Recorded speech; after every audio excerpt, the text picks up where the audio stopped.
사랑하는 성도 여러분에게 오늘도 하나님의 한량없는 은혜와 예비하신 축복이 함께 하시고 주님의 평화가 임하시기를 주님의 이름으로 축복합니다.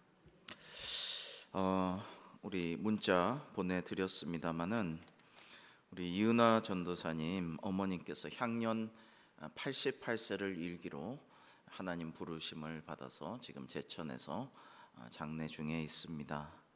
많이 위로해 주시고 기도해 주시기를 바라고요. 그리고 오늘 소식을 들었는데 이봉만 명예 집사님께서 갑자기 돌아가셨어요. 그래서 내일 교회에서 10시 40분에 출발해서 안양 샘병원 장례식장에 11시 조문을 할 것인데 사실은 참 특별한 분이다 이런 생각을 많이 했습니다.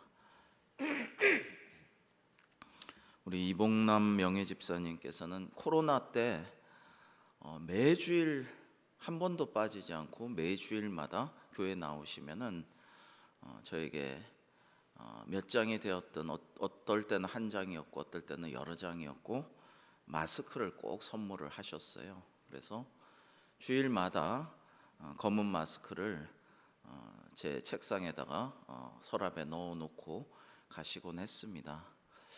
그리고 늘 교역자 위해서 생각하고 걱정해주고 신실한 믿음의 모범을 보이셨고, 그리고 코로나 제가 걸린 다음에는 이분이 무술을 하셨어요. 그래서 체육관장도 하셨기 때문에 목이나 폐에 좋은 후유증이 없도록 그런 동작, 호흡법 이런 것도 좀 가르쳐 주셨고 이렇게 하셨습니다. 근데 지난 주일에도 너무 반갑게 인사를 나누고 덕담을 하고 그리고 마스크 넣어놨어요 또 이렇게 해서 늘 그러시듯이 가서 이렇게 제 방에 이렇게 서랍을 열어보니까 늘 까만 마스크였는데 늘 까만 마스크만 주셨는데 지난 주일에는 흰 마스크를 하나 넣어 놓으셨더라고요. 그런데 갑자기 심정지가 오셔서 하나님의 부르심을 받으셨는데 참 건강하고 무술도 하신 체육관장도 하고 계신 분이기 때문에 아쉽지만은 하나님께서 꼭 품에 안아주시고 이제 천국에서 가장 건강하고 젊고 아름다운 모습으로 영원히 왕노릇할 줄로 믿습니다. 기도해 주시기 바라고요. 그리고 원로 목사님께서 목뼈, 경추 이상 증세가 있으셔서 얼마 전에도 이제 춘천의 한림대병원에 입원하시고 통화를 하고 기도해 왔는데 오늘 군포 지샘병원에 옮기셔서 사모님과 함께 그곳에서 당분간 검사를 지금 받고 계시고 치료도 받으시고 당분간 입원해 계실 예정입니다. 기도해 주시고요. 면회는 절대 안 된다고 하고 또 가보셔도 예전처럼 이 사모님이라도 좀 로비에 내려와서 보고 이것도 안 된답니다.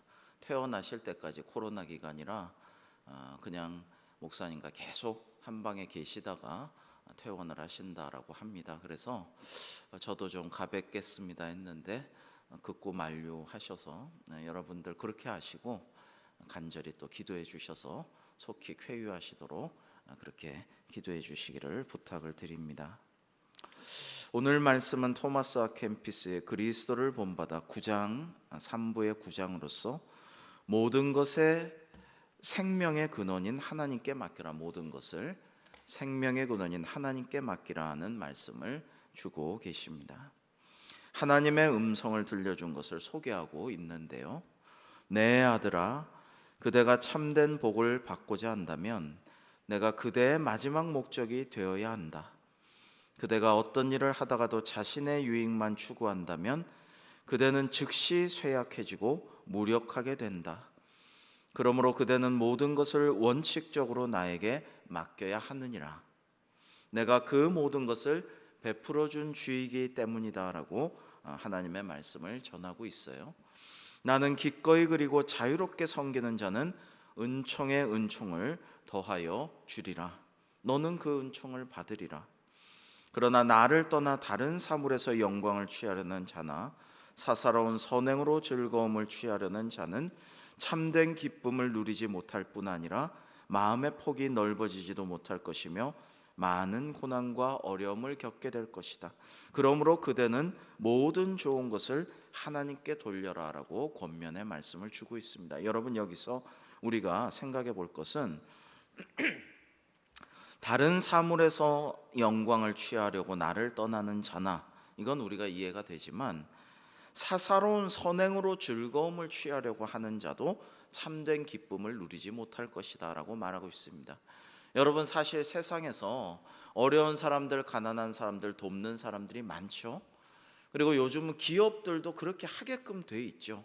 사회가 그렇게 때로는 강제하고, 그렇게 하면 많은 세금이나 여러 가지 감면 메리트도 주기 때문에 그런 사례가 많이 있습니다만은, 그런 것은 그렇게 하나님 보시기에 대단한 게 아니라는 것이에요.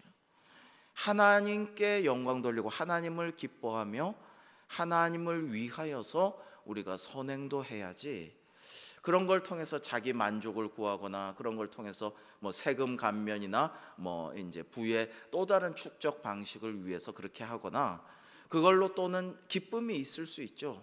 자기 만족을 구하거나, 이게 그렇게 중요한 게 아니라고 말씀하고 있는 것입니다. 오직 하나님을 위해서 하나님께 영광 돌리고 모든 것의 근원이신 하나님께 맡기는 자세가 중요하다라는 것을 우리는 잘 생각해야 돼요. 그래서 교회는 많은 이웃을 도와야 되겠지만은 사회봉사기관, 구제기관, 사회사업기관과는 근본적으로 다른 것입니다. 모든 것은 하나님께 영광 돌리고 주님을 기쁘게 하기 위해서 우리가 그러한 동기를 가지고 이웃 돕기도 하고 구제도 하는 것이지, 그런 것에서 내 자기 만족을 위해서 하는 것은 아니라는 거예요. 오늘 본문 말씀 우리 같이 한번 다시 읽어보시겠습니다. 고린도전서 1장 29절입니다. 시작. 당하지 못하게 하려 하심이라. 아멘. 아무 육체도 하나님 앞에서 자랑하지 못하게 하려 하심이라는 것을 우리는 기억해야 합니다. 그래서 굉장히 건강하고 병이 없고 병원 한번 안 가보고 모든 운동에 자신 있고 이런 분들도 너무 자신하지 말라는 거예요. 너무 자신하지 말고 병은 알리라 그랬어요. 자존심 상하는데 내가 남에게 쯧쯧쯧 그런 병이 걸렸어 이런 얘기 듣기 싫어서 숨기거나 병원도 안 가보거나 이러다 병을 키우는 일이 왕왕 있는데, 그러지 말고 병은 알려라. 겸손하게 나는 얼마든지 연약해질 수 있고 갑자기 언제 어디서든 하나님이 부르시면 그냥 나는 부르시면 어떻게 올라가는 거지. 그렇기 때문에 자신하지 말고 늘 겸손한 자세를 취하는 것이 중요하다라는 것입니다. 그래서 주변에 보면 많은 분들이요, 굉장히 병약한 가운데 그것을 지병을 유지하면서 오래오래 끌면서 결국에는 장수하고요, 어렸을 때나 젊을 때는 많이 쇠약하고 아프고 고생이 많았는데 골골했는데 갈수록 건강해지는 분들도 뵙니다. 제가 모교에서도 그렇고 또 얼마 전에 몇 년 전에 또 한 번 뵌 적이 있어요. 카페에서 김형석 철학자 교수님을, 그러니까 100세가 지난 후에 뵌 거죠. 몇 년 전에 100세가 지난 후에도 뵀는데 얼마나 정정하고 건강하게 카페에서 혼자 오셨어요. 혼자 오셔가지고 차분하게 커피 한 잔 시켜서 놓고 책을 읽으면서 호젓하게 시간을 즐기고 누리는 모습을 보면서 참 부러운 모습이다 이런 생각을 했습니다마는, 여러분, 아무 육체도 하나님 앞에서 자랑하지 말라라는 것이 오늘의 주제이고요. 오늘의 주시는 말씀, 오늘 2장만 볼 것인데 하여튼 하나님 앞에 겸손하라고 권면하시는 거예요. 토마스 아켄피스는 계속 그 얘기를 우리에게 하고 있어요. 그리스도를 본받는다라는 것은 온유함과 겸손함의 왕이신 주님을 본받는 것이 그런 것이에요. 우리가 겸손해야 됩니다. 여러분, 내가 모든 것을 다 주었으니, 하나님 말씀이죠. 모든 것이 감사하는 마음과 함께 내게로 돌아와야 할 것이니라. 그대가 진실로 현명하다면 오로지 나만을 기쁘게 할 것이며 오로지 나에게만 소망을 둘 것이다. 하나님 외에는 어떤 것도 선하지 않기 때문이다. 하나님은 어떤 피조물보다도 먼저 만사에 축복받아야 할 뿐이다라고 말씀하고 있습니다. 여러분, 마태복음 19장 17절을 그 의미를 가만히 좀 생각하면서 우리가 함께 한번 읽어보시겠습니다. 시작. 예수께서 이르시되 어찌하여 선한 일을 내게 묻느냐? 선한 이는 오직 한 분이시니라. 내가 생명에 들어가려면 계명을 지키라. 아멘. 자, 내가 생명에 들어가려면 계명들을 지키라라고 말씀하셔요. 즉 예수님께서는 하나님의 말씀, 하나님의 율법, 하나님의 뜻을 잘 듣고 순종하고 그거 외에 뭐가 있느냐라고 우리에게 반문하시는 것입니다. 오직 선한 이신 하나님의 뜻대로 살아가면 된다, 복을 받을 수 있다라고 상당히 진리는 단순한 데 있죠. 여러분, 제가 어릴 때부터 북유럽에 참 관심이 많았어요. 우리나라는 저희 어릴 때만 해도 지금처럼 선진국에 들어간다는 것은 죽기 전에 가능할까 이런 생각을 했었죠. 우리가 88 올림픽 때부터 나라가 급진적으로 발전이 팍 이렇게 폭발적으로 시작이 되었는데 그 전까지는 참 어려움이 많았죠. 그래서 어떻게 하면은 저런 복지국가들처럼 우리가 살 수 있을까? 그런 관심을 갖고 책도 보고 많이 생각을 하고, 그리고 언젠가 나중에 북유럽에 가면 참 좋겠다 생각했는데 하나님이 좋은 기회를 주셔서 또 생각보다 빨리 북유럽을 또 가서 많이 배웠어요.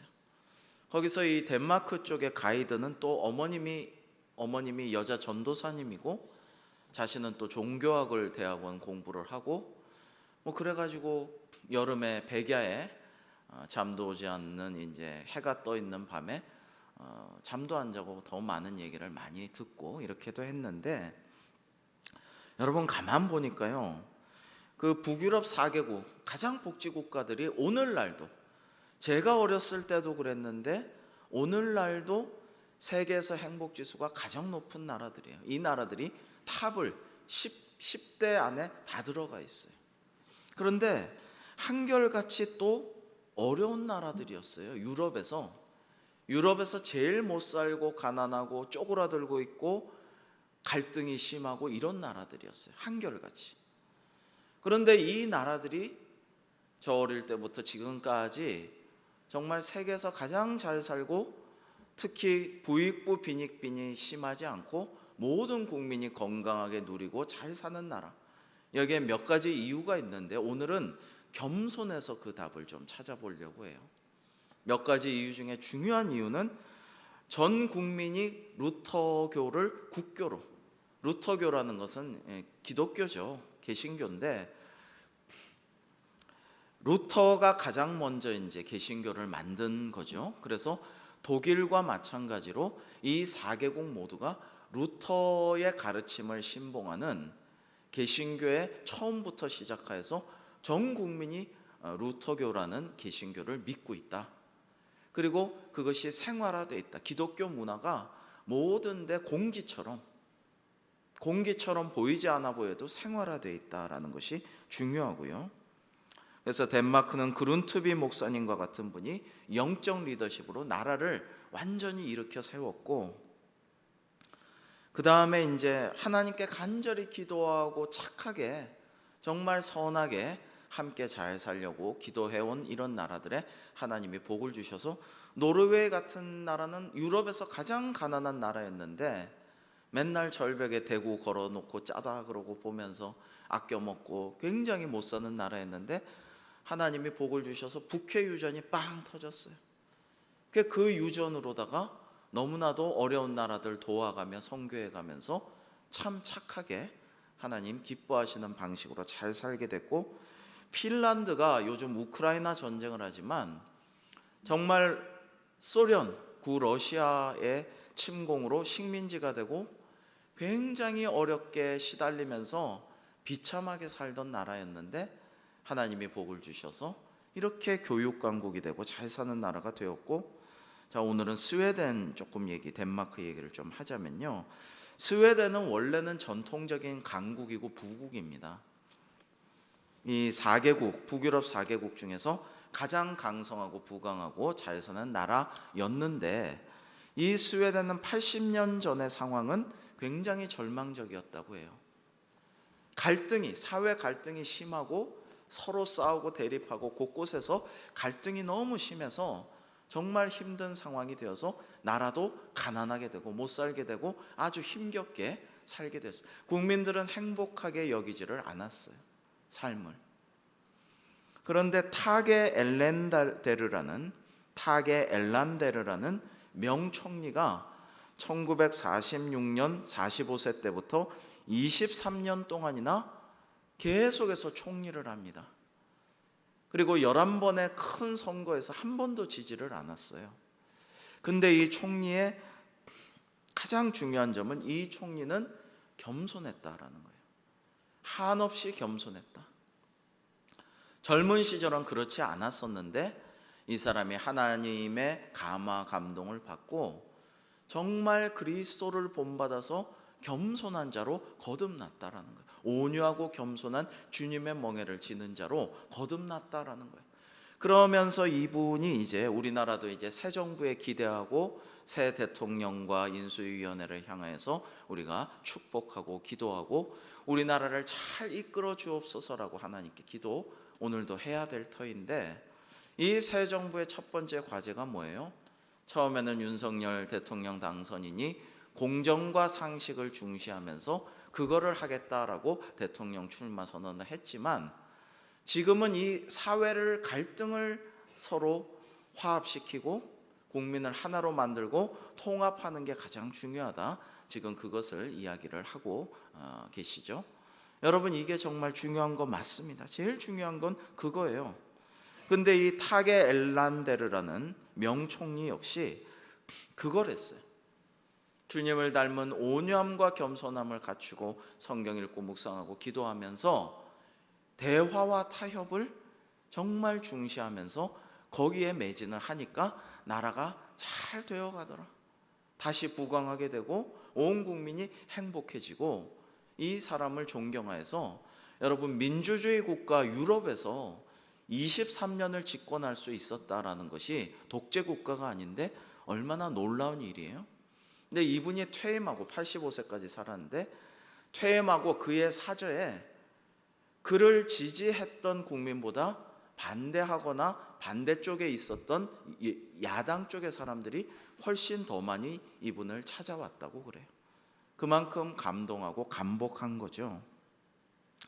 근데 그의 삶이 너무나도 겸손해서 하나님께 영광 돌리는 나라를 이루어 갈 수가 있었다라는 것이 핵심이에요. 여러분, 그러니까요, 주님을 닮아서 주님의 온유함과 겸손함을 따라서 주님의 멍에를 지고 주님께 배우면서, 그러니까 말씀대로 오늘도 네가 생명에 들어가려면 계명들을 지키라 하신 말씀처럼 하나님 말씀, 하나님의 계명과 율법대로 살면 복을 받는 거예요.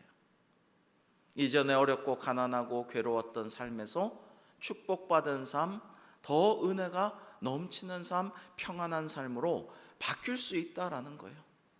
과연 우리가 이것을 믿고 실천하느냐 아니냐가 중요하고 거기에 우리의 행복이 달려있다라는 것을 알 수가 있습니다. 또 이제 그룬투비 목사님 같은 또 루터의 가르침, 이런 것들은 다음에 또 우리가 좀 나눴으면 좋겠고요. 덴마크에는요 굉장히 중요한 요즘에도 덴마크가 UN 인류 행복 지수에서 세계 200여 국가 중에 최상위에 있어요. 늘 최상위권에 있는데, 이 덴마크에 또 아주 특별한 행복의 비결이 있어요. 그리고 이 덴마크의 행복의 비결을 다른 북유럽 사람들도 이게 좋다 싶은 사람들은 따라 했어요.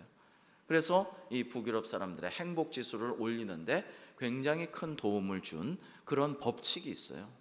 여러분, 우리가 이거를 한번 좀 생각해 볼 필요가 있어요. 이 법칙을 가만히 제가 생각해 보니까 예전부터 알고 생각해 왔던 것인데 요즘 다시 들여다보면서 그렇지. 덴마크 사람들은 이 얀테 법칙이라는 법칙을 따르려고 그렇게 애를 쓰니까 행복하지. 근데 우리나라 사람들을 이 법칙에 대입해서 저를 비롯해서 나 자신을 비롯해서 우리나라 사람들이 이 법칙을 따르는가 생각해 보니까 여러분 한번 스스로 있다가 비교해 보시기 바랍니다. 나 자신을 대입하고 대한민국 사회의 국민들을 대입해서 한번 생각해 보세요.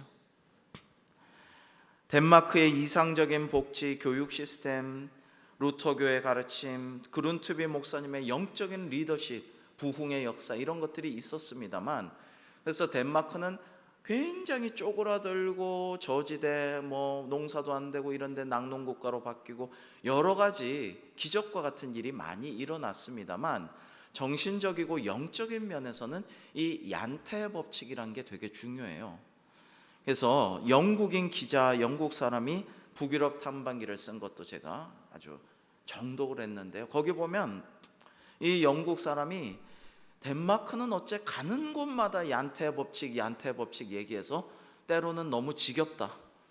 웬 얀테 법칙을 이렇게 많이 저들은 말하느냐.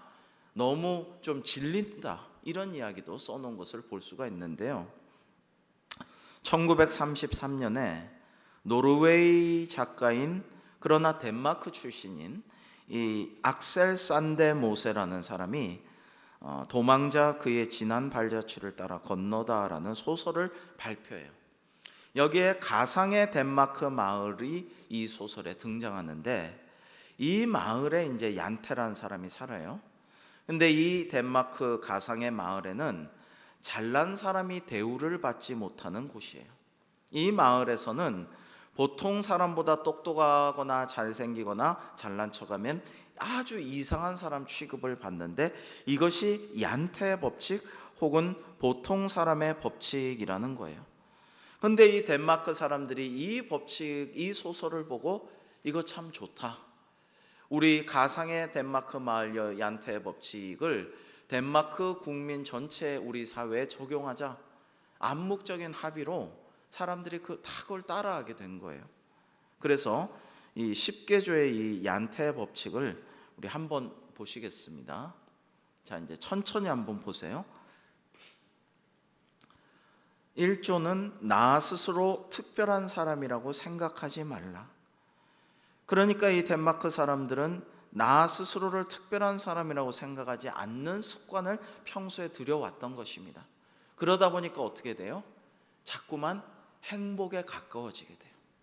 근데 우리나라 사람은요, 저는 안 그러려고 계속 해와서 많이 좀 주님의 은혜로 좋아졌다고 생각하는데 옛날에는 저 자신을 특별한 사람이라고 생각했죠. 근데 그러다 보니까 뭐예요? 자꾸만 불만, 불평, 시기나 질투 또는 내가 어떤 사람인데 나를 몰라봐 이런 마음이 생기기가 쉬워요. 그렇게 되면 어떻게 돼요? 행복과 자꾸만 거리가 멀어지게 된다라는 것입니다. 두 번째로는 내가 다른 사람들보다 좋은 사람이라고 착각하지 말라.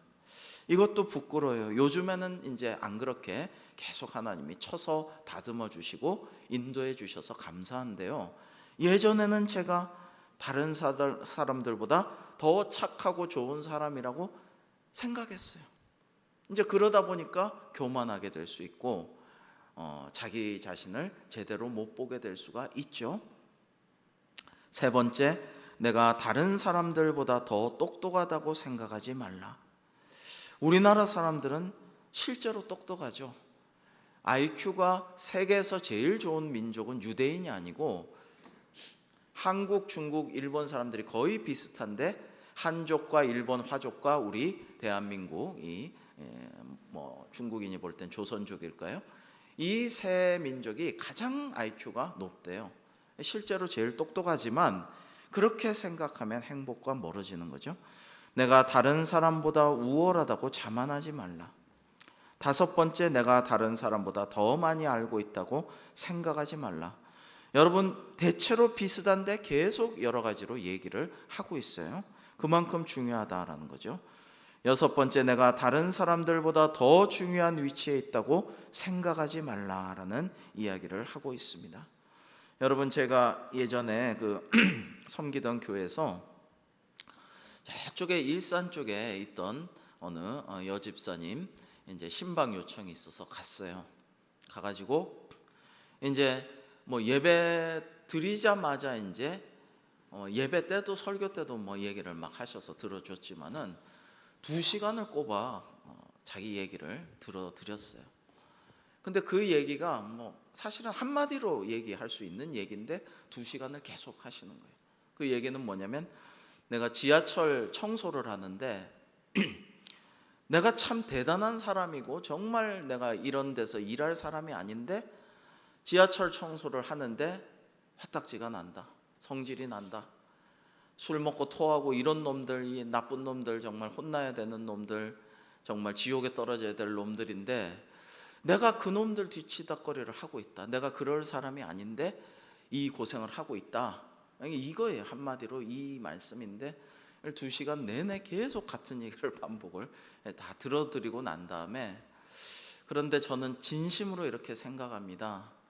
집사님께서 지하철을 깨끗하게 청소해 주심으로 지하철에 많은 사람들이 유익하게, 행복하게, 깨끗한 환경에서 지하철을 이용할 수 있으니까 정말 귀한 일, 존귀한 일, 너무나도 하나님이 기뻐하시는 일을 하시는 것이고, 그 일을 잘 하시면 하나님께서 영광을 받으십니다.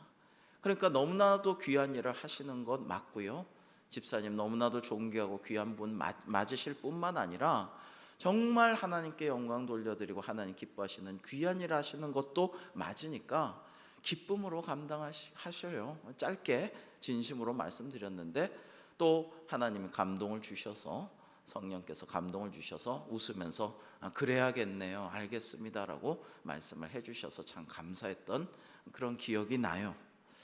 여러분, 중요한 것은 너무 자신에 대해서 그렇게 생각하면은요, 여러분 교만과 열등감은 사실 동전의 양면이에요.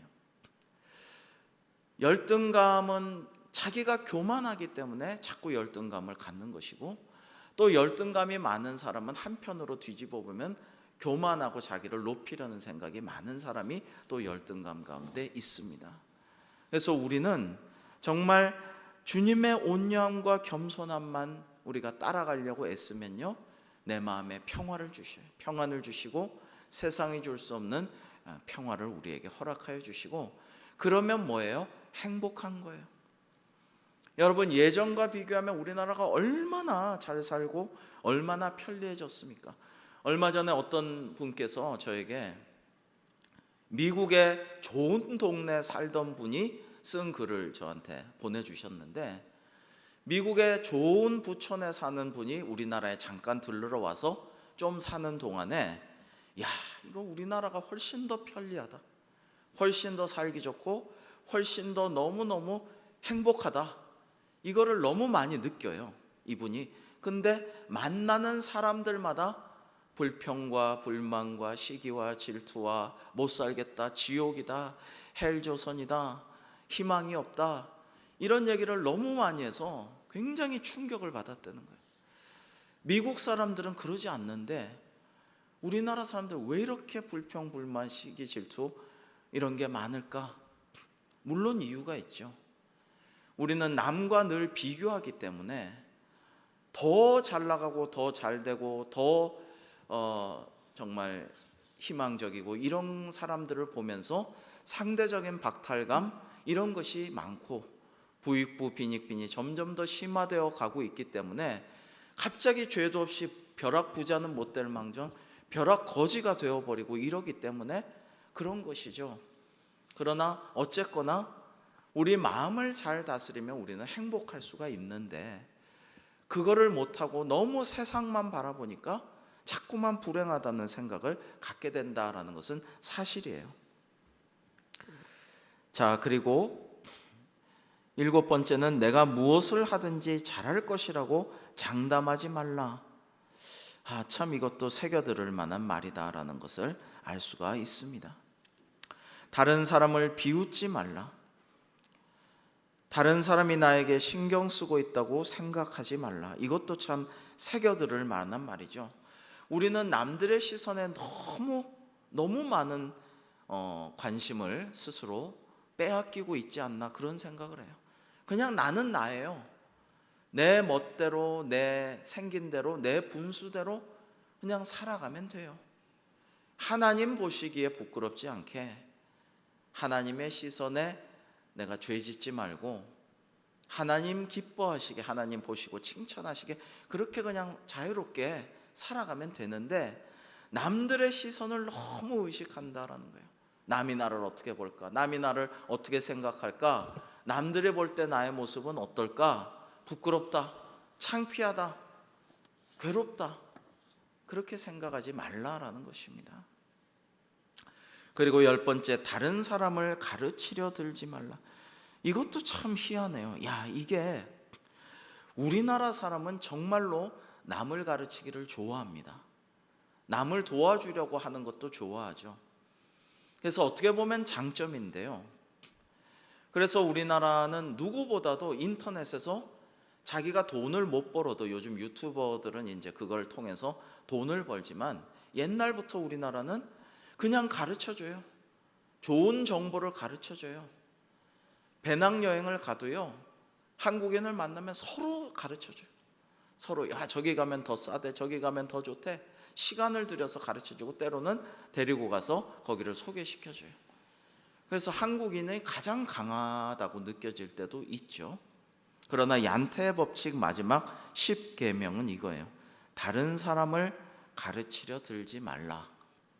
우리가 한번 생각해 봐야 됩니다.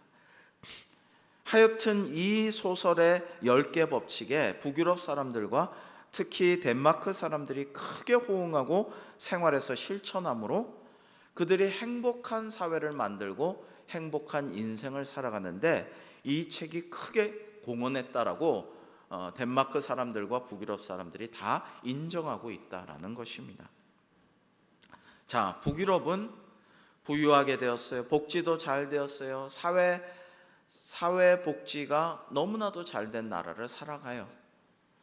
그리고 예전에는 가난했지만 북해 유전이 터져서 부가 생기기도 하고, 예전에는 국민들이 갈등하고 싸웠지만은 명총리, 훌륭한 목사님, 훌륭한 정치가들이 사회를 대통합을 이루기도 했어요. 그러니까 행복의 요건들이 여러 가지가 있어요. 그러나 중요한 것 중에 하나가 기독교 신앙을 바탕으로 온 국민이 루터교를 믿고 그것을 생활화하고 문화화하고, 그래서 주님을 닮은 온유하고 겸손한 자세로서 상대에 대해 존중하고 신뢰하고 공동체적인 기독교 문화를 뿌리내리게 한 것이 그들이 행복하게 된 열쇠입니다. 그 중에 하나가 얀테의 법칙이에요.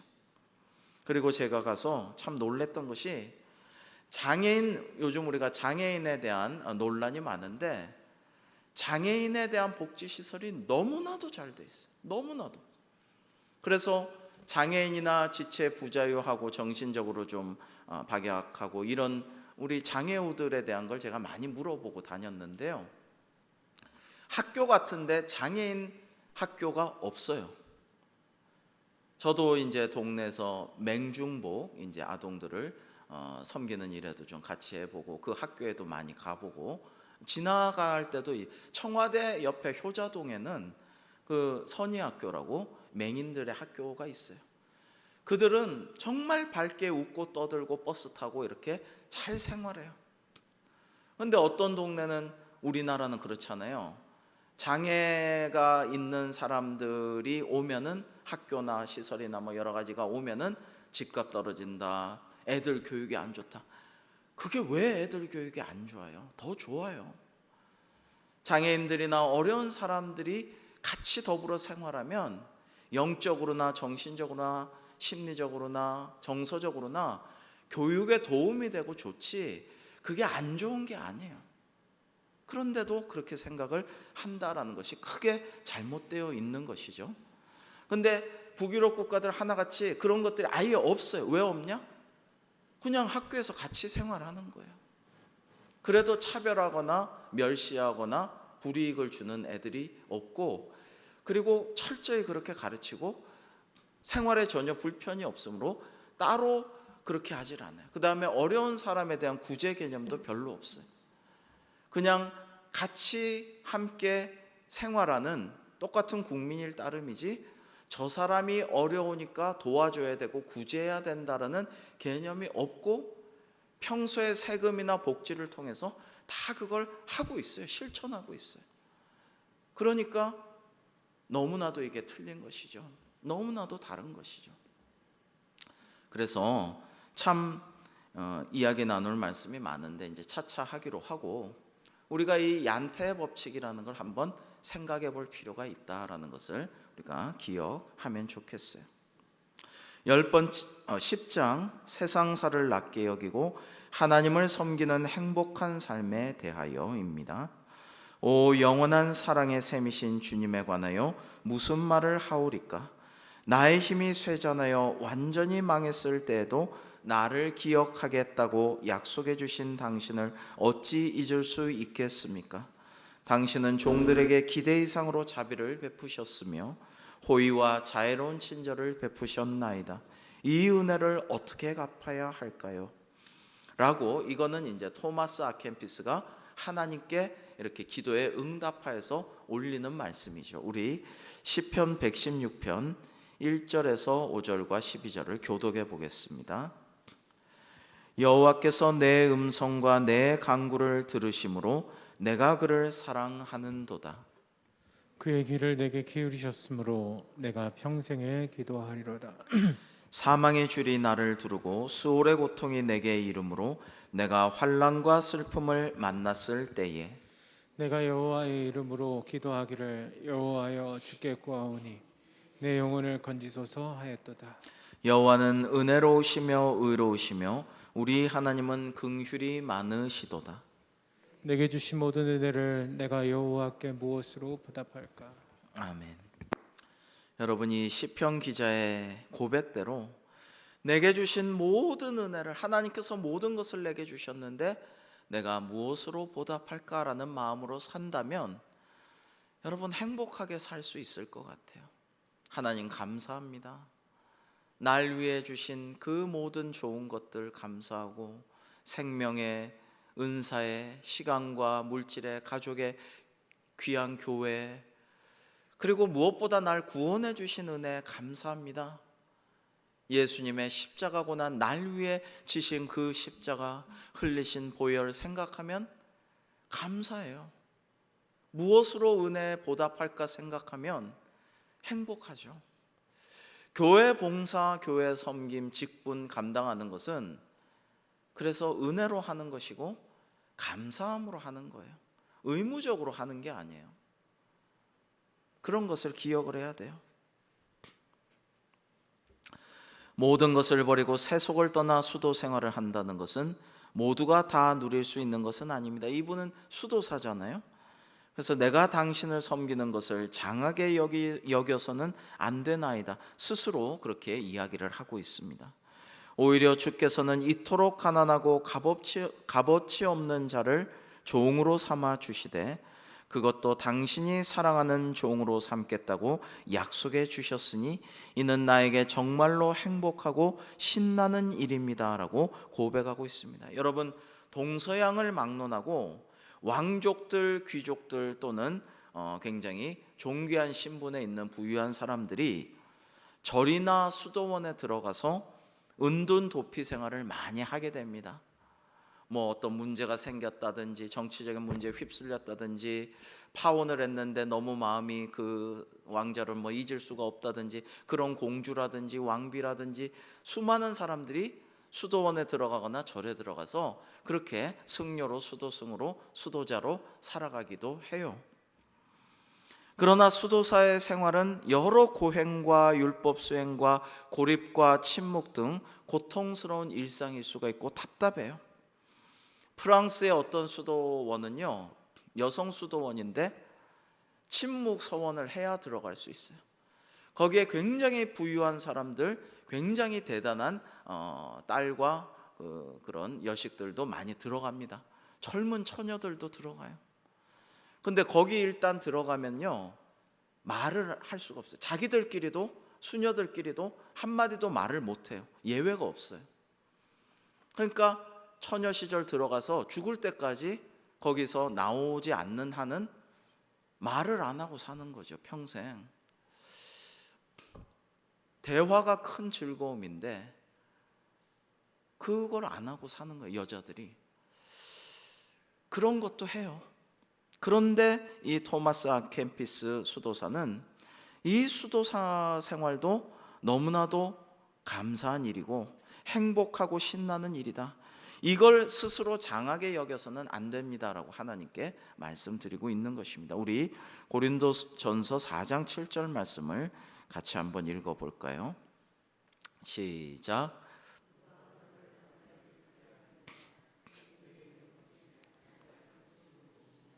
내가 받았은즉 어찌하여 받지 아니한 것 같이 자랑하느냐라고 말씀하십니다. 여러분, 다 하나님께 받았는데 왜 너 받지 않은 것처럼, 네가 스스로 뭐 생겨난 것처럼 자랑하느냐, 이렇게 말씀하시는 것을 우리가 새겨봐야 돼요. 그래서 토마스 아퀴나스는 내가 당신을 섬기는 것보다 훨씬 더 당신이 나를 섬겨주십니다 라고 고백하고 있습니다. 사순절 우리가 주님을 묵상하면서 아멘, 그렇습니다, 토마스 아퀴나스 수도사의 말이 맞습니다. 내가 주님을 섬기는 것이 얼마나 됩니까? 그러나 주님께서 나를 얼마나 더 섬겨주십니까? 라는 그런 믿음의 고백이 우리에게 있어야 할 것입니다. 우리 마지막으로 시편 91편 11절과 히브리서 1장 14절을 함께 읽어 보시겠습니다. 시작. 그가 너를 위하여 그의 천사들을 명령하사 내 모든 길에서 너를 지키게 하심이라. 모든 천사들은 섬기는 영으로서 구원받을 산속자들을 위하여 섬기라고 보내심이 아니냐. 아멘. 여러분, 하나님께서 보내신 수호 천사들이 여러분들을 지켜주시고 실족하지 않게 하시고 떨어지지 않게 하시고 나락으로 떨어지는 일 없게 하시고 때로는 힘들고 아픔이 있어도 옆에서 지켜보시며 사탄 마귀가 때로는 밀가부르듯이 우리를 정신없게 만들지만은 늘 보호하여 주심을 믿으시기 바랍니다. 우리가 그런 믿음으로 이 코로나 시국을 잘 헤쳐나가고 하나님의 은혜 가운데 이겨내야 할 것입니다. 마지막으로 토마스 아캠피스는 이렇게 말합니다. 수만 가지의 모든 은혜에 보답하기 위하여 나는 일생 동안 매일같이 당신을 섬길 수 있기를 원합니다. 당신을 섬기고 당신을 위하여 모든 사물을 천하게 여긴다는 것은 커다란 영광이요 영예입니다. 이 거룩한 일에 기꺼이 예속되려는 사람은 큰 은총을 받게 될 것입니다. 주님의 사랑을 얻기 위해 모든 육체적 쾌락을 버리는 사람은 가장 감미로운 성령의 위로를 받게 될 것입니다. 당신의 거룩한 이름을 위하여 좁은 길로 들어서고 모든 세상사에 상관치 않는 자는 마음의 커다란 평화를 얻을 것입니다. 하나님을 섬김이 그 얼마나 감미롭고 즐거운 일인지요. 그럼으로써 사람은 참으로 자유로워지고 거룩하게 됩니다. 기도하시겠습니다. 하나님을 섬김이 얼마나 감미롭고 즐거운 일인지요. 그럼으로써 사람은 참으로 자유로워지고 커다란 마음의 평화를 얻으며 성령님의 위로 가운데 거룩하게 될 줄로 믿습니다. 저희도 그러한 주님의 은혜가 넘치게 하여 주셔서 저보다 더 섬겨주시는 주님의 은혜에 감사한 마음으로 주님을 찬양하며 영광 돌리며 행복한 삶을 누릴 수 있도록 인도하여 주시고 이 사순절 모든 것을 베풀어 주시고 구원하여 주신 주님의 은혜에 어떻게 보답할까를 묵상하고 기도하는 저희들이 될 수 있도록 역사하여 주시옵소서. 예수님의 이름으로 기도하옵나이다. 아멘.